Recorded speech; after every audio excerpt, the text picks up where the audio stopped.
जय हिंद दोस्तों, स्वागत है आपका हमारे लर्निंग एंड लीडिंग चैनल में। तो जैसा कि हमने सीटेट की जो प्रीवियस ईयर पेपर की क्वेश्चन सीरीज चलाई थी सॉल्यूशन की, उसमें हमारा 5वां वीडियो है। इसमें हम फरवरी 2014 का पेपर 2 जो मैथ्स का पेपर है, जो कैलकुलेशन वाला पेपर है, वो वाला पेपर हम इसमें डिस्कस करेंगे। चलो तो हम स्टार्ट करते हैं वीडियो को। तो इसमें एक नई चीज़ मैं लेके आया हूँ फ्रेंड्स। ये जो स्लाइड आप देख रहे होंगे, आपने अगर पुराने वीडियो देखे होंगे तो उसमें ये वाली स्लाइड जो थी वो मिसिंग थी। मैंने इसमें क्या किया है, मैंने इसमें ना हमारे जो जो हम इसमें कॉन्सेप्ट या जो भी सब्जेक्ट कवर करेंगे, क्योंकि फ्रेंड्स ये क्या है, देखो ये वीडियो तो आपका मेनली क्वेश्चन पेपर को सॉल्व करने का है थ्योरी की, और इसका तो हम अलग से एक लेक्चर लेके आएंगे आफ्टर ये सीटेड एग्ज़ाम ख़त्म हो जाएगा जुलाई 2021 वाले सेशन के लिए। लेकिन मैंने सोचा कि इसमें भी हमको कुछ ऐसा करना चाहिए कि आपको पता लगे कि आप क्या क्या टॉपिक्स पढ़ रहे हो इस क्वेश्चन से। और एक रीज़न इसका ये भी था कि एक तो आपको अंदाज़ा लगेगा कि आप इस पेपर में आपने क्या क्या सीखा है पेपर को सॉल्व करने के बाद एंड में। और एक आपको एक ये आइडिया रहेगा कि मैं क्या करूँगा कि जब मैं पूरे 10 12 12 साल का जो मेरा 12 पेपर्स का मेरा जो टारगेट है, एक बार जो कंप्लीट हो जाएगा तो इस डेटा को, ये डेटा जो है इसको मैं प्रॉपरली, मेरे पास जो पुराने वीडियोज़ हैं उनका डेटा भी है, और जो अब आने वाले वीडियोज़ आएंगे उसमें तो मैं आपको डिस्प्ले करूँगा ही सही। तो हम क्या करेंगे कि उन वीडियोस को भी हम उन डेटा को भी हम एनालाइज करके, और मैं एक प्रिडिक्शन दूंगा आपका लगभग 20 जनवरी के आसपास 2021 के पेपर के लिए एक प्रिडिक्शन वीडियो बनाऊंगा मैं, जहाँ पे मैं आपको इस डेटा को एनालाइज करके बताऊंगा कि जो भी पिछले साल क्वेश्चन पूछे गए हैं उसमें से क्या क्वेश्चन मैक्सिमम चांसेस है कि वो क्वेश्चन दोबारा रिपीट हो सकता है, मतलब टाइप ऑफ उस टाइप का क्वेश्चन दोबारा रिपीट हो सकता है। इसके लिए ये मैं आपको बता रहा हूँ, फिर हम इस डेटा को यूज़ करेंगे, ठीक है। और उस वीडियो में आप देखना, आपको उस वीडियो को आप देख के चले जाना, मैं आपको गारंटी बोल रहा हूँ कि आपका जो मेरा जो एनालिसिस है उसके हिसाब से आपको 80 to 90% आपको उसमें वो चीज़ें हिट करेंगी, ठीक है। चलो एनीवे इस क्वेश्चन पेपर को सॉल्व करते हैं, पहले उसमें देखते हैं हम इसमें क्या क्या कॉन्सेप्ट हम सीख रहे हैं, ठीक है। हमारा पहला क्वेश्चन है the value of this expression is what. तो मैंने आपको एक चीज़ बताई थी पहले वीडियो में कि जब इस टाइप का कोई भी आपका जो रैशनल पार्ट का जो डेसिमल का जो सब एडिशन आता है, इसमें आप सबसे बढ़िया चीज़ होती है कि आप हमको, क्योंकि हमारी क्या है आदत होती है कि वर्टिकल वे में ही सम जो भी होता है प्लस माइनस को सॉल्व करते हैं। तो आप इसको क्या करो, एक वर्टिकल वे में लिख लो। मेरा है 0.001, एक है मेरा 1.01, और आप एक्स्ट्रा जीरो लगा दो जहाँ आपका डेटा नहीं है, 0.110। अब बस आपको सिंपल हो गया, इसको ऐड कर लो, आपको इसमें कुछ भी नहीं करना है, ये आपका आंसर हो जाएगा 1.121। तो इससे क्या होता है ना, ये जो हम जो वर्टिकल में लिख लेते हैं तो हमारी वो जो गलती करने के चांसेस होते हैं वो बहुत कम हो जाते हैं, वरना हम अगर इसको हॉरिजॉन्टल में सॉल्व करेंगे ना तो हम चांसेस है कि इसको हम गलती कर लें। तो देखो इसका आंसर हो जाएगा हमारा आंसर नंबर 4, ठीक है। इजी क्वेश्चन था, कुछ ज़्यादा था नहीं क्वेश्चन में, बस आपको ये ध्यान रखना है जो मैंने आपको चीज़ बताई थी कि डेसिमल नंबर को जब भी आप चाहे वो कितने डिजिट का हो, कितने ही डेसिमल हो, जब भी आप उसको सॉल्व करो आप उसको वर्टिकल लिख के सॉल्व करो, ताकि आपको ध्यान रहे कि आपने जो ज़ीरोज़ कहाँ लगानी है। और ये आप ध्यान रखो कैसे भी करके आप टर्म्स जो हैं इनकी सेम बना लो। जैसे मैंने क्या कहा, ये तो आपको दिया हुआ था लेकिन मैंने एक्स्ट्रा जीरो लगा के इसको भी 3 4 डिजिट में बना लिया, और इसको भी मैंने 4 डिजिट में बना लिया। फिर क्या होगा, आपका जो सम करना होगा वो बहुत ईजी हो जाएगा, ठीक है। चलो नेक्स्ट क्वेश्चन की तरफ चलते हैं। यहाँ आपको दिया हुआ है कि 1999 में किसी देश की जनसंख्या इतनी मिलियन थी, कौन सी संख्या 30.3 मिलियन के समान है। बस इसमें आपको जो चीज़ ध्यान रखने वाली है वो बस ये ध्यान रखना है, मैं आपको एक टेबल बता देता हूँ। ये देखो आपका जो डेटा यूज़ होता है ना, मेनली वो कैसे यूज़ होता है, आपका 1 मिलियन होता है 10⁶ हमारे नंबर्स में। ये मिलियन और बिलियन ये क्या है, ट्रिलियन बिलियन बिलियन, ये यूएस की टर्मिनोलॉजी है, वहाँ पे नंबर्स को इस तरीके से बोलते हैं, ठीक है। हमारे यहाँ पे नॉर्मल 1000 10,000 लाख 10 लाख बोलते हैं। लेकिन ये क्वेश्चन कई बार आ जाता है, नंबर सिस्टम का बहुत बेसिक क्वेश्चन है कि आपको नॉलेज होना चाहिए कि 1 मिलियन हमारे इंडियन फॉर्मेट में हम उसको कैसे बोलते हैं। 1 मिलियन हमारा 10⁶ होता है, 1 बिलियन हमारा 10⁹ होता है, और 1 ट्रिलियन अगर आपको आ जाता है कहीं पे वो होता है हमारा 10⁻12। बस अब हमको करना क्या है, इसमें 30.3 तो हमारा लिखा हुआ है, एज इट इज़ डेटा दिया हुआ है, हमको 30.3 दो। हमको करना ये है कि 30.3 मिलियन की जगह हमको 10⁶ लिख देना है बस। तो अब आप इसको जब आप ऑब्वियसली 10 को अंदर लेके जाओगे, इसको सॉल्व करोगे नॉर्मली, तो आप देख लोगे, या फिर आप ऑप्शन देख के देख लो कि आपका ऑप्शन कौन सा मैच करे। तो देखोगे ऑप्शन नंबर 2 आपका इसमें मैच करेगा, क्योंकि आपका ये क्या है, नंबर ऑफ जीरो देखोगे तो इसमें है 30.3 इंटू 10⁶। अगर आप एक जीरो अंदर ले जाओ तो 303 बन जाएगा, और ये बन जाएगा 10⁵। तो आपका 3 और 3 के पीछे 5 जीरो आपकी होनी चाहिए जो आपका क्वेश्चन है उसमें। तो आप देख लो 3 और 3 के पीछे 5 जीरो का है सेकंड नंबर ऑप्शन में, तो आपका सेकंड नंबर ऑप्शन करेक्ट हो जाएगा। ठीक है, तो इसमें जो समझने वाली बात है वो बस इतनी सी है कि आपको ये टेबल अच्छी तरह पता होना चाहिए कि ये टेबल क्या होती है। इस टाइप का क्वेश्चन अगर आता है तो आपका 1 मार्क पक्का हो जाएगा इसमें। ठीक है, चलो नेक्स्ट क्वेश्चन से चलें। आपको कुछ एक्सप्रेशन दिए हुए हैं, इफ ए क्यूब की वैल्यू ये है, 3 क्यूब की वैल्यू है, तो आप a प्लस बी प्लस सी का मान निकालो। तो अब इसमें करना कोई इक्वेशन सॉल्विंग है, सिंपल सिंपल आप एक एक इक्वेशन को लिखो, एक एक को सॉल्व करो। देखो पहले मैं लिखता हूँ a cube equal to 1 plus 7, जो कि मेरा क्लियरली हो गया a क्यूब इक्वल टू 8।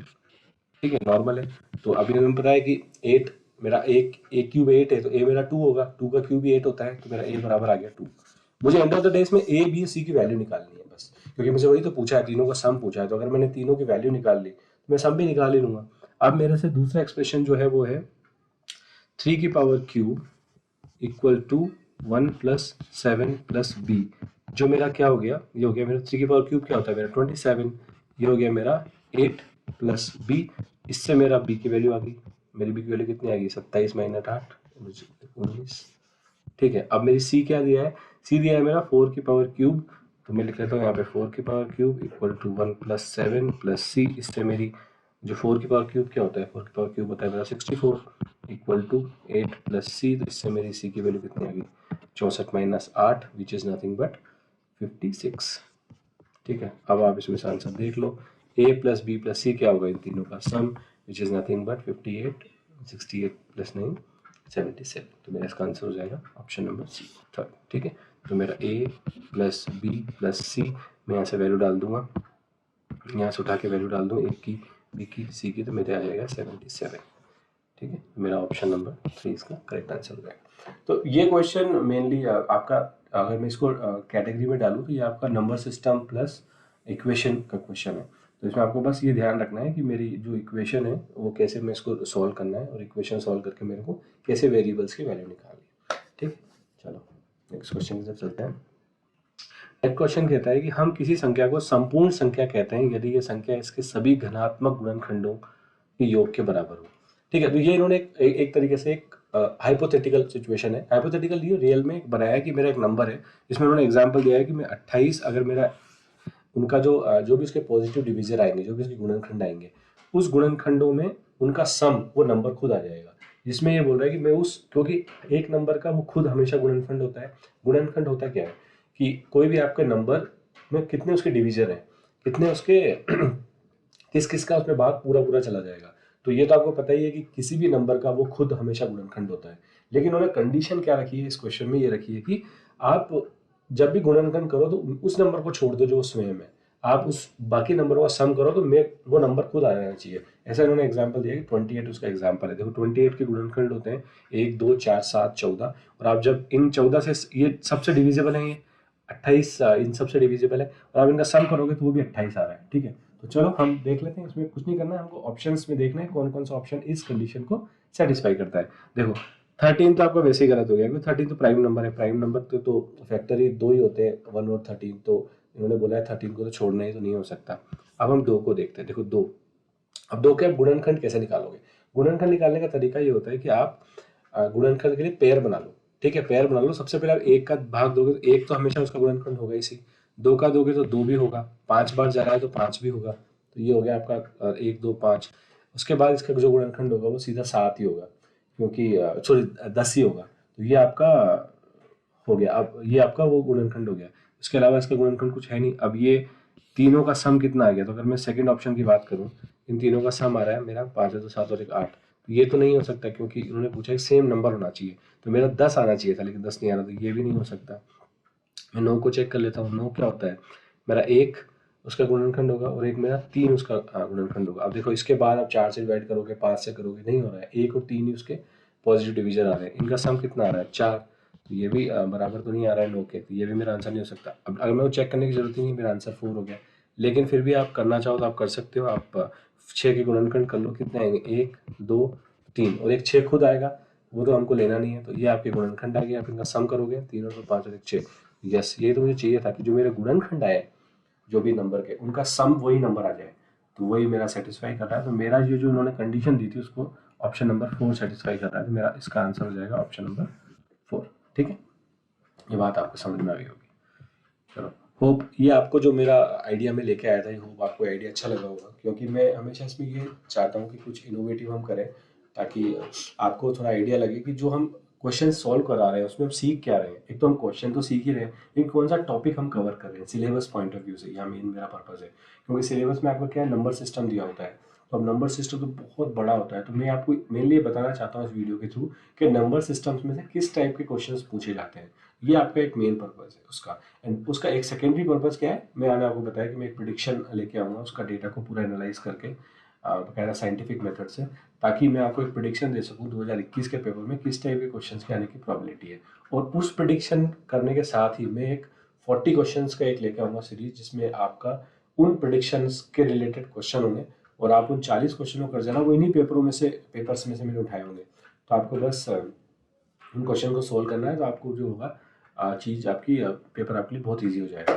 ठीक है, तो ये इसमें मैं आपके लिए ये चीज़ लेके आ रहा हूँ। होप आपको ये चीज़ पसंद आई होगी और पसंद आएगी आने वाले वीडियो में। तो आपको अगर आता है तो इसको जितना हो सके आप लोगों से शेयर करें, सब्सक्राइब करें चैनल को, नोटिफिकेशन बेल को दबाना नहीं भूलें, ताकि जब भी मैं ऐसी कुछ प्रिडिक्शन या इस टाइप की जो रनिंग एग्जाम्स उनसे रिलेटेड चीज़ें लेके आऊँ तो आपको क्विकली उसका नोटिफिकेशन आ जाए। ठीक है, चलो चलते हैं नेक्स्ट क्वेश्चन की तरफ। हाँ, ये क्वेश्चन है, which of the following numbers is perfect square. अब इस टाइप का जो क्वेश्चन होता है ना फ्रेंड, मैंने इस क्वेश्चन को, इस टाइप के क्वेश्चंस को देखा है काफ़ी, उनको सॉल्व करने की मैंने रिसर्च की है। तो इस क्वेश्चन में आपको दो बातें ध्यान रखनी है। देखो, आपको किसी नंबर का अगर परफेक्ट स्क्वायर निकालना है तो उसका तो एक ही तरीका है, वो है आपका डिवीजन मेथड। इसके अलावा मुझे तो एटलीस्ट कहीं भी नहीं लगा कि इसका और कोई इजी मेथड है जो आपको इसका आप स्क्वायर निकाल सको, किसी भी नंबर का परफेक्ट स्क्वायर निकाल सको। लेकिन मेरे पास एक जरूर चीज है, या डिवीजन मेथड, या फिर आप उसको कैसे भी करके और कोई लगा के, लेकिन वो डिवीजन मेथड का ही कुछ शॉर्ट फॉर्मेट होगा। लेकिन हम किसी परफेक्ट को नॉन परफेक्ट स्क्वायर है कि नहीं है, वो पता लगाने के लिए कुछ ट्रिक्स होती है, या कुछ मैं कहूँगा रूल्स होते हैं। उन रूल्स को आप फॉलो कर लोगे तो आपका काम हो जाएगा। अब देखो, वो रूल्स मैं आपको पहले रूल्स पढ़ा देता हूँ, मैं आपके लिए रूल्स भी लिख के लाया हूँ। देखो, एक रूल तो ये होता है आपका कि कोई भी स्क्वायर अगर उसकी लास्ट डिजिट, जैसे आपका स्क्वायर इसमें था, जैसे इसकी लास्ट डिजिट 3, इसकी 5, इसकी 1, इसकी 1, कोई भी आपकी लास्ट डिजिट ये आ जाती है 2, 3, 7, 8, तो आप उसको बिल्कुल सिरे से खारिज कर सकते हो, वो नंबर कभी भी परफेक्ट स्क्वायर नहीं हो सकता। ठीक है, ये तो आपका होगा पहला रूल। एक होता है डिजिटल सम। डिजिटल सम क्या होता है मैं आपको समझाऊंगा, पर आप ये ध्यान रखो इसमें कि डिजिटल सम अगर किसी भी नंबर का 2, 3, 5, 6, 8 आ जाए तो वो नंबर भी कभी भी परफेक्ट स्क्वायर नहीं हो सकता। ठीक है, तो ये आपकी होगी ट्रिक नंबर 2। ट्रिक में कहूँगा रूल्स है, ये कुछ नंबर्स के रूल्स हैं जो कि काफ़ी रिसर्च के बाद बनाए गए हैं लोगों के द्वारा। मैं आपके लिए जस्ट वैदिक मैथ्स में ये यूज़ होते हैं, मैं आपके लिए ढूंढ के ये रूल्स लेके आया हूँ। ठीक है, उसके बाद एक रूल, दो रूल हो गए। मैं जहाँ तक मानता हूँ कि आपके 2 से 3 ऑप्शन इन 2 रूल्स में नेग्लेक्ट हो जाएंगे। पर अगर क्वेश्चन, क्योंकि देखो एग्जामिनर भी क्वेश्चन ट्रिक्स वगैरह जानता है, तो वो भी कुछ ऐसा ऑप्शन लेके आ सकता है जहाँ पे 2 रूल्स है। तो आपका एक ध्यान रखना कि 5 अगर आपका लास्ट डिजिट हो, ये क्या है, लास्ट डिजिट, अगर आपकी 5 लास्ट डिजिट है, यानी यूनिट डिजिट है, तो उसके 10th नंबर पे, यानी कि उसके जस्ट पहले वाली जो डिजिट होगी वो 2 ही होगी, तभी वो परफेक्ट स्क्वायर हो सकता है, वरना वो परफेक्ट स्क्वायर नहीं हो सकता। मैं फिर से बोलता हूँ, आपका जो नंबर है उसकी लास्ट डिजिट 5 है, उसके पहले वाला नंबर, जस्ट पहले वाला, मतलब 10th पोजीशन वाला नंबर अगर 2 नहीं है, कुछ और है, तो वो नंबर कभी भी परफेक्ट स्क्वायर नहीं हो सकता, आप उसको एलिमिनेट कर सकते हो। ठीक है, एक ऐसा ही एक ऑप्शन होता है हमारा 6 के साथ। 6 के साथ ये होता है फ्रेंड्स कि आप अगर 6 का देखोगे, किसी भी लास्ट डिजिट जिसकी भी 6 आती है, जैसे फॉर एग्जांपल मैं आपको बताता हूँ, एक 256 नंबर है, इसकी लास्ट डिजिट 6, तो हमेशा जो भी परफेक्ट स्क्वायर होगा ना, उसकी लास्ट डिजिट हमेशा ऑड, जैसे 10th डिजिट हमेशा ऑड होगी। आप कोई सा भी नंबर उठा लेना जो 6 से खत्म हो रहा है, आप देखोगे कि उसकी लास्ट डिजिट हमेशा ऑड है। तो ऑड है तो क्या होगा कि तभी वो परफेक्ट स्क्वायर होगा, अगर इवन है तो परफेक्ट स्क्वायर नहीं होगा। तो आपका ये भी एक एलिमिनेशन मेथड हो गया कि अगर मेरा जो नंबर है उसकी लास्ट डिजिट 6 है, तो उसके पहले वाला नंबर मेरा इवन होना चाहिए, तभी वो परफेक्ट स्क्वायर होगा, वरना आप उसको सिरे से खारिज कर सकते हो। देखो हमारे कितने रूल हो गए, 2।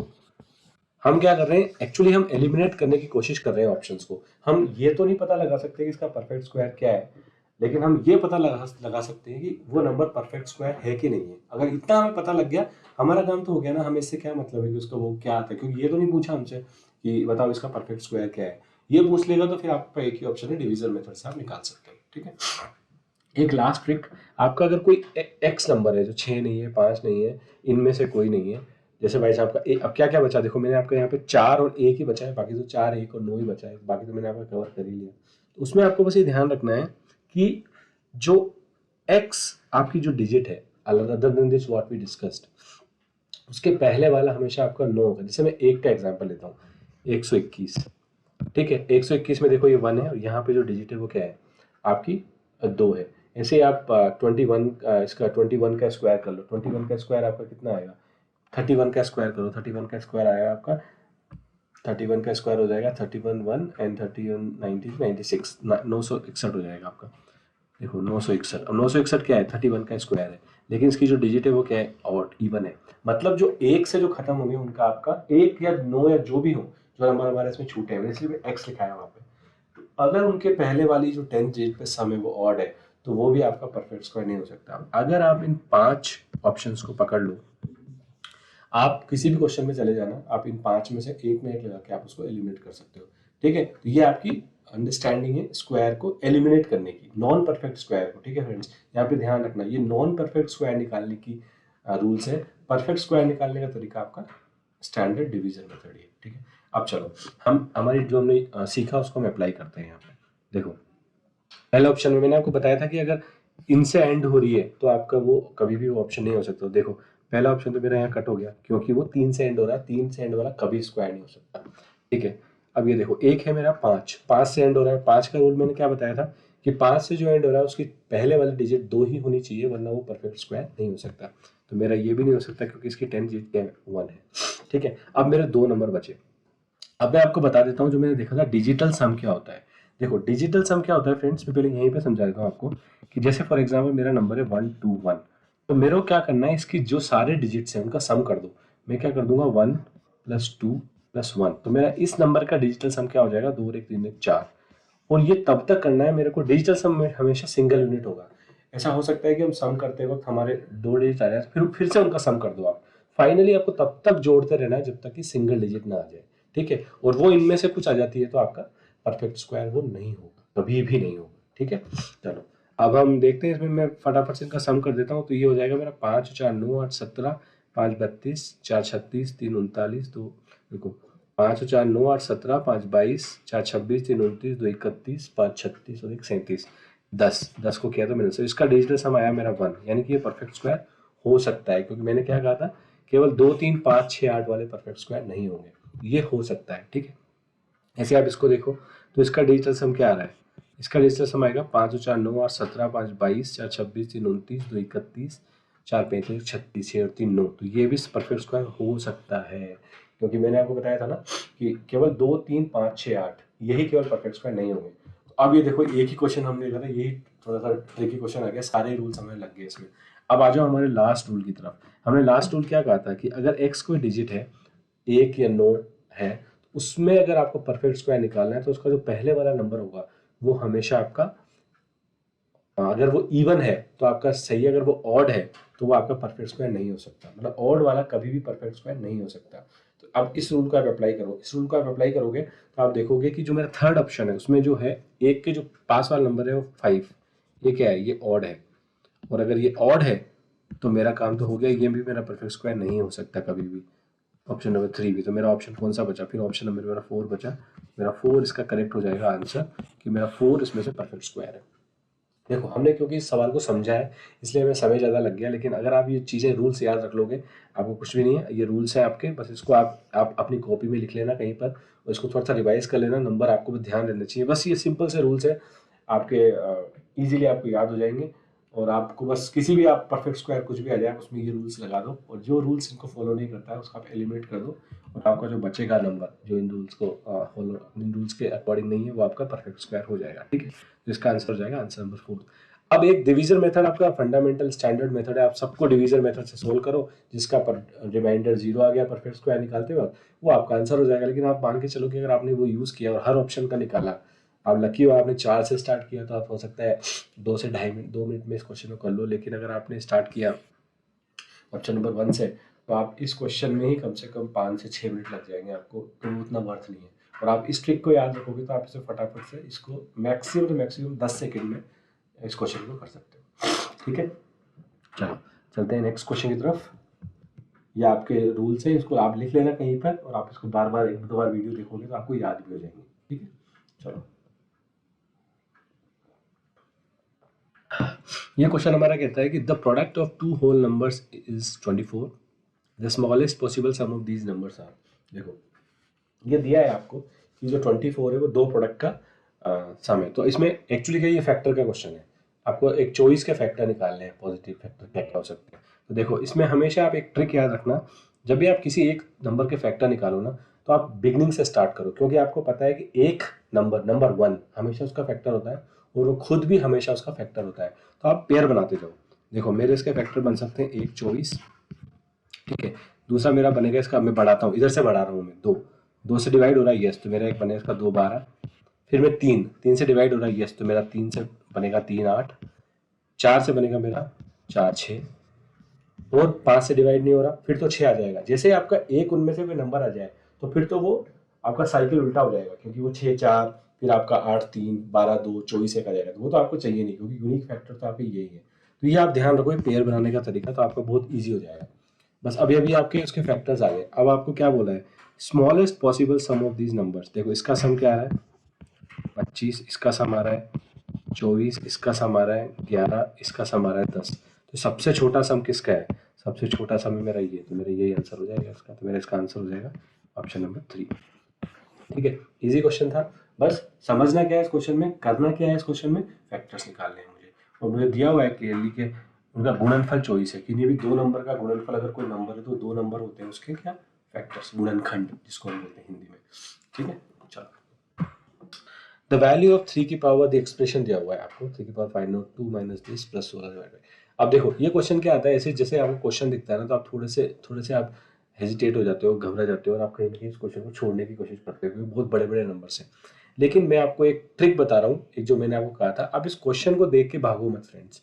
इस क्वेश्चन में आप सोचो जरूर, इसमें इस टाइप का क्वेश्चन अगर बड़ा है, बहुत कॉम्प्लेक्स है, तो उसमें पता है ऐसा कुछ होगा जो बहुत इजीली सॉल्व हो जाएगा। देखो जब मैं इसको सॉल्व करूंगा तो पता लगेगा।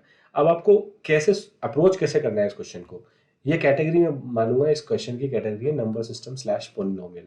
ये आपको थोड़ा सा नंबर सिस्टम भी लग रहा है, आपको इसमें पॉलिनोमियल भी लग रहा है। ठीक है, अब इस टाइप के क्वेश्चन में आप हमेशा ना कॉमन टर्म्स ढूंढने की कोशिश करो, वो स्पेशली अगर रेशियो फॉर्मेट में है, तो आप ऐसा ढूंढो। देखो 3 की पावर 500/2 को आप कभी भी सॉल्व नहीं कर सकते इसको प्लस को, क्योंकि 3 की पावर 500 निकालना मतलब ये बहुत बड़ा टास्क है, मतलब समझ रहे हो, 3 को 500 बार मल्टीप्लाई करना। तो जो मेरा डिनोमिनेटर में टर्म है वैसा टर्म ऊपर बनेगा, डेफिनेटली बनेगा, ताकि वो कैंसिल हो जाए। ये आप ध्यान में रखो, यही उनका कॉम्प्लेक्स क्वेश्चन का तरीका होता है कि नीचे अगर कोई कॉम्प्लेक्स टर्म है तो ऊपर भी ऐसी वो टर्म सेम बनेगी ताकि वो उससे कट जाए। अब आपका मेन मोटो क्या हो गया इस क्वेश्चन को करने का, ऊपर भी मुझे ऐसी टर्म बनानी है। उसके लिए मैं क्या करूं, सबसे पहले मैं उसको देखो इस क्वेश्चन को आप ढंग से देखोगे तो ये जो 3 की पावर 502 है, इसको क्या मैं लिख सकता हूँ 3 की पावर 500 इंटू 3 की पावर 2, क्योंकि मैंने आपको बताया था जब बेस सेम होता है तो पावर ऐड हो जाती है, तो मैं इसको ऐसे लिख सकता हूँ। बाकी टर्म्स को मैंने ऐसे कैसे लिख दिया, प्लस 16। अब देखो इन दोनों में से 3 की पावर 500 कॉमन आ गया, ठीक है, बाकी टर्म मेरी नीचे तो वो है ही से आपकी जो है, ऊपर ऊपर की टर्म को मैं सॉल्व कर रहा हूँ अभी। ठीक है, तो मेरा ऊपर आ गया मेरा 3 की पावर 500 मैंने कॉमन ले लिया, तो ये बना मेरा 3 की स्क्वायर 9 माइनस 1 प्लस 16, और नीचे तो मेरा है ही से 3 की पावर 500 प्लस 2। आपको यहाँ तक समझ में आ गया होगा, ईजी है, मैंने कुछ नहीं किया। 3 के पावर जो 502 था उसको ब्रेक कर लिया। ठीक है, अब मैं क्यों ब्रेक किया, आप सोचोगे सर आपको तो दिखा इसलिए ब्रेक कर लिया, मैंने आपको बताया था ना, याद रखो नीचे वाली टर्म की फॉर्म में बनानी है मुझे। नीचे क्या है, 3 की पावर 500 है, और ऊपर मुझे 3 की पावर 502 दे रखा है, तो मैं क्या करूँ, उसको 3 की पावर 500 बनाऊँ पहले। तो मैंने 3 की पावर 500 बना लिया। अब देखो इसको आप सॉल्व करो, ये क्या है 8, तो ये है आपका, इसको मैं यहाँ लिखता हूँ 3 की पावर 500 8 8 8 इंटू 3 की पावर 500 प्लस 16 डिवाइडेड बाई 3 की पावर 500 प्लस 2। देखो अब इन दोनों में आपको कॉमन दिख रहा है, कुछ 8 कॉमन है ना, क्योंकि 8, अब देखो इसमें से आप 8 बाहर लेते हैं, कितना मैजिक होगा। आपने जैसे 8 बाहर लिया, यहाँ बनेगा 3 की पावर 500 प्लस 2, और यहाँ नीचे भी क्या है 3 की पावर 500 प्लस 2। देखो मैंने आपसे कहा था ना कि अगर आप इसको सॉल्व करोगे तो ऐसा मैजिक आपको नीचे की जो टर्म है वो ऊपर डेफिनेटली मिलेगी। इससे ये पूरा कैंसिल हो गया। मेरा फाइनली बचा क्या, मेरा फाइनली बचा केवल 8, जो कि मेरा ऑप्शन नंबर 3 इसका करेक्ट आंसर होगा। ठीक है, तो मैं आपसे फिर कह रहा हूँ इस टाइप के क्वेश्चन स्कोरिंग क्वेश्चन होते हैं। कई होंगे फ्रेंड्स, आपके फ्रेंड्स या बहुत सारे लोग जिनको ये थोड़ी सी हेजिटेश होगी और वो इस क्वेश्चन को छोड़ देंगे, और आप इस क्वेश्चन को सॉल्व करके अपना 1 मार्क पक्का कर सकते हो और अपना जो आप डेफिनेटली आपकी जो रैंक है या जो भी जिस भी एग्जाम में आप दे रहे हो 1000 स्टूडेंट्स को आप छलांग लगा दोगे इस टाइप के क्वेश्चन को सॉल्व करने में। क्योंकि मैं गारंटी बोल रहा हूँ कि आउट ऑफ 10 7 बच्चे इस क्वेश्चन को छोड़ के जाएंगे। ठीक है, तो आपको डरना नहीं है इस क्वेश्चन को देख के, बस ध्यान क्या रखना है क्वेश्चन को देख के कि मुझे ये जो कॉम्प्लेक्स टर्म दे रखी है इसमें हमेशा ध्यान रखना है कि नीचे जो टर्म है डिनोमिनेटर में वैसी ही टर्म ऊपर बनेगी, डेफिनेटली बनेगी। अगर नहीं बन रही है तो मैं कुछ मिस्टेक कर रहा हूँ, बस ये आपको ध्यान रखना है। ठीक है, जैसे कि आपने इस क्वेश्चन में देखा। चलो, होप आपको ये बात समझ में आई होगी। चलो नेक्स्ट क्वेश्चन चलते हैं। आपका दे रखा है कुछ नंबर है, वो इस फॉर्मेट में लिखा हुआ है। ठीक है, 8 इंटू 10 की पावर एक्स, 8 इंटू 10 की पावर वाई, 8 इंटू 10 की पावर जेड। मैं इस क्वेश्चन को डालूंगा कैटेगरी स्टैंडर्ड फॉर्म कैटेगरी। आपने देखा होगा, अपने प्रीवियस पेपर में भी क्वेश्चन देखे थे, किए भी थे। जब आपको 10 की पावर में एक स्टैंडर्ड फॉर्म बनाना होता है तो उसी टाइप का क्वेश्चन है। थोड़ा सा डिफरेंट है। आप इसमें दिया क्या है, इसमें दिया हुआ है कि आपको ये जो होल नंबर है इन तीनों का सम निकालना है। ठीक है, तो निकालते हैं। देखो सबसे पहली बात तो आप इसको समझो, 8 8 8 से तीनों से मल्टीप्लाई हो रहा है। ये भी देखो कहीं ना कहीं 8 से डिवाइड होगा क्योंकि इसमें 8 है। तो मैं दोनों साइड LHS और RHS साइड 8 से डिवाइड कर देता हूँ। ठीक है, तो मैंने यहाँ भी 8 से डिवाइड कर दिया और इसको भी 8 से डिवाइड कर दिया। तो मेरा जो एक्सप्रेशन बनेगा वो क्या बनेगा, मेरा एक्सप्रेशन बनेगा फाइनल डिवाइड करूँगा 1 0 0 1 1 0। ये बन जाएगा मेरा 10 की पावर x प्लस 10 की पावर y प्लस 10 की पावर z। मैंने क्यों किया ये, क्योंकि मैं सबसे पहला मेरा काम होता है किसी भी प्रॉब्लम को किसी भी सॉल्व करूँ। कोई भी आपकी प्रॉब्लम हो लाइफ में, अगर आप प्रॉब्लम से कनेक्ट करो, आप क्या करते हो, पहले धीरे धीरे उसको सॉल्व करते हो, थोड़ा छोटा करते हो। क्योंकि बड़ी प्रॉब्लम को एक साथ आप अटैक करोगे, बहुत सारे नंबर्स हैं, तो आप छोटा करोगे। छोटा हो सकता है तो पहले उसको छोटा करो। तो मैंने क्या किया, इसको पहले छोटा कर लिया। अब देखो यहाँ से अगर मैं इस क्वेश्चन को देखूँ तो इसमें बहुत सारी मुझे जीरो दिख रही है और यहाँ मुझे 10 की पावर दिख रही है। इसका मतलब कहीं ना कहीं आपको ऐसा नहीं लगता कि ये 10 की फॉर्मेट में ही कुछ ना कुछ बनेगा, ये वाला एक्सप्रेशन। अब आप सोचोगे सर ये कैसे, देखो अब आप इसको देखो, ये क्या है एक्चुअली, ये है आपका 1 2 3 4 5। इसको मैं लिख सकता हूँ 10 की पावर 5 प्लस, या मैं इसको ऐसे नहीं लिखता हूँ, मैं आपको इस तरीके से लिखता हूँ तो आपको समझ में आएगा अच्छी तरह से। मैं इसको ऐसे नहीं लिखता हूँ, मैं इसको लिखता हूँ, देखो ये है आपका, देखो इसको मैं तोड़ता हूँ आपको समझ में आ जाएगा। मैं इसको पहले देता हूँ 0 0 0 0 0, ठीक है, प्लस 100 प्लस 10। ये मेरा यहाँ पे ये एक्सप्रेशन है। देखो मैंने क्या लिखा है इसको, मैंने इसको 10 जो हजार या जो 10 की पावर होती है उसमें तोड़ दिया। तो ये विजिबिलिटी है, ये विजुअलाइजेशन है कि मेरे को इसमें क्या करूँ कि मैं इस फॉर्म में बन जाए। अब ये हो गया तो आपका तो ये तो इजी हो गया। फिर 10 की पावर 5 है, ये आपका 10 की पावर 2 है, ये आपका 10 की पावर 1 है।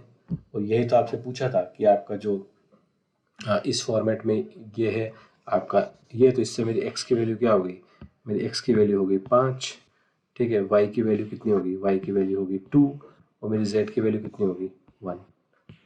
ठीक है, तो मेरा इसका जो सिंपल सा आंसर हो जाएगा वो हो जाएगा 5 plus 2 plus 1 which is nothing but 8। तो ऑप्शन नंबर 2 मेरा इसका करेक्ट आंसर हो जाएगा। ठीक है, तो 38 में मेरा ऑप्शन हो गया बी।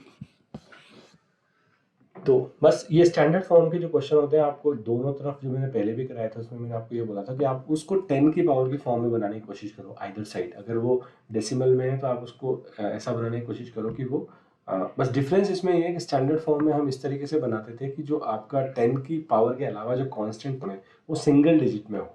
ठीक है, यहाँ पे मेरा जो है, मेरे को जो बड़ी डिजिट है उसको इस तरीके से तोड़ना है कि मेरी 10 की पावर में बन जाए। और ये आपको एक बेसिक ये कॉन्सेप्ट हमेशा आपको ध्यान होना चाहिए कि जो आपका नंबर फॉर्मेशन होता है, एक चीज़ बताता हूँ आपको, आपको जो नंबर फॉर्मेशन होता है 1 to 1 बहुत बेसिक है, बहुत मैथ्स में हम पढ़ते हैं, तीसरी चौथी क्लास में हम ये चीज़ पढ़ लेते हैं। जो आपका नंबर फॉर्मेशन होता है, हम कहते हैं ना इकाई, दहाई, सैकड़ा, हज़ार, 10,000, तो ये हम कैसे लिखते हैं, एक्चुअली हम इसको ये लिख सकते हैं 100 प्लस 20 प्लस 1। ये मैंने कैसे लिखा, मैंने क्या करा, इसको तोड़ दिया नंबर को, इकाई मेरी दहाई और ये सैकड़ा। ऐसे अगर सोचो मेरा 1121 होता तो ये क्या हो जाता मेरा 1000 प्लस 100 प्लस 20 प्लस 1, तो ये मेरा हो जाता है, ये मेरा इकाई, ये मेरा दहाई, ये सैकड़ा, हजार, ऐसे आपके लाख 10 लाख के नंबर चलते रहते हैं। तो आपका जो कोई भी नंबर होता है वो इसी तरीके से बनता है फॉर्मेट में, ठीक है, जिसको हम बोलते हैं unit digit, 10 digit, 100 digit, 1000 digit. तो ये ध्यान आपको विजुअलाइजेशन एक नंबर का रखना चाहिए अपने दिमाग में, ये किसी कई क्वेश्चंस में आपके ये काम आ सकता है सॉल्व करने में, ठीक है। चलो नया क्वेश्चन देखते हैं। One factor of this particular is given is this. अब ये प्योर पॉलिनोमियल का क्वेश्चन है, और मैं अगेन ये वही क्वेश्चन है फ्रेंड जो मैंने आपको 3 की पावर 5 नॉट 2 वाला कराया था। अगेन ये उसी कैटेगरी का क्वेश्चन है, मैं स्टार लगाता हूँ इस पर भी, कि अगेन ये जो होंगे आपके, कई लोग इसको छोड़ के भाग जाएंगे क्वेश्चन को, लेकिन आपको ये क्वेश्चन छोड़ना नहीं है फ्रेंड्स। आपको बस इसमें विजुअलाइज करना है कि देखो ये एक्स की पावर 4 है और ये एक्स स्क्वायर है। ये देखो कहीं ना कहीं आपको लग नहीं रहा कि कुछ ना कुछ तो किसी का होल स्क्वायर बनेगा, क्योंकि बनेगा, लेकिन आपको बनाना है, उसको बनाओ कैसे। तो सबसे पहली बात तो आप पता है इसमें कुछ जोड़ो, कुछ घटाओ, कुछ बनाओ उस टर्म्स को। देखो मैं क्या करता हूँ, मैंने इस टर्म को लिख दिया एक्स की पावर 4 प्लस एक्स स्क्वायर। अब मैंने इसमें एक एक्स स्क्वायर जोड़ दिया और एक एक्स स्क्वायर को मैंने इसमें से घटा दिया। अब आप सोचोगे ऐसा आपने क्यों किया सर, मैं आपको बताऊंगा। ज़्यादा फर्क नहीं पड़ा मेरे इक्वेशन में, इक्वेशन तो मेरी वही रही, क्योंकि ये दोनों तो कैंसिल ही हो जाएंगे अगर मैंने इनको जोड़ा तो मेरी फाइनली इक्वेशन तो यही रही जो मेरी क्वेश्चन में दी हुई थी। लेकिन मेरा इसको फ़ायदा क्या मिला इसका, देखो अगर मैं ये टर्म, ये दोनों टर्म और एक ये टर्म, इनको साथ साथ लिख लूँ तो मेरा ये क्या बन जाएगा, एक्स की power 4 plus 2x square plus 1 minus x square. अब देखो इसको देखो ढंग से, ये आपकी क्या है, ये हो गया मेरा एक्स स्क्वायर प्लस 1 का होल स्क्वायर और ये माइनस एक्स स्क्वायर। अब देखो अब तो आपकी फैमिली टर्म आ गई, A square minus B square, तो उसके फैक्टर क्या होते हैं, X square plus 1 minus X और X square plus 1 plus X, या कुछ भी नहीं है, ये ए माइनस बी और ये ए प्लस बी। ये मेरा ए है, अगर मैं इसको ए मान लूँ तो ए इसको बी मान लूँ, और मैं इसको इसके फैक्टर कर दूँ ए माइनस बी और ए प्लस बी, और यहाँ पे मैं वैल्यू डाल दूँ फिर ए की। मेरी ए की वैल्यू कितनी है, मेरी ए की वैल्यू है एक्स स्क्वायर और बी की वैल्यू है मेरी एक्स। यहाँ ए की वैल्यू क्या है मेरी एक्स स्क्वायर और बी की वैल्यू है मेरी एक्स। ये मेरे इसके फैक्टर हो जाएंगे, ठीक है।